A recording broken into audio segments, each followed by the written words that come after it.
Druga. Šta je važno? Važno je... Sad recimo imamo jedan magazin veleprodaje i jedan magazin maloprodaje. I sad nama roba stigne u kilogramima, a mi je prodajemo u grame.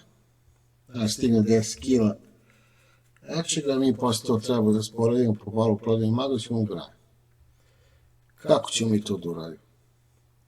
Tako što ćemo da otići u prenos, uradimo transfer sa specifikacijom, pa ćemo onda iz veleprodajnog magazina da ubacimo u maloprodajni magazin, pošto to ćemo danas da uradimo odmah, ćemo staviti datum primeta i kreiramo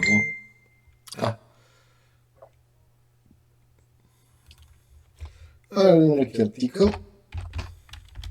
neki VP artikl, u kilograma, malo nam je ovaj quantity u minusu smo, a ne je sad za naš primjer, upišeš 10 komada i prebacujemo u neki MP artikl. Sad po kilograma trebalo bi da 20 komada, 20 puta 5, to je 10, prodajemo ga po 45 dinara.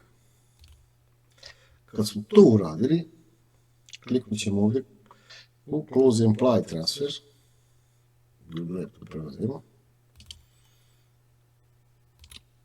i sad su mi to uradili. Sad bi na inventaru trebali da imamo, evo ga, bilo ćemo reći 10 komada i 45.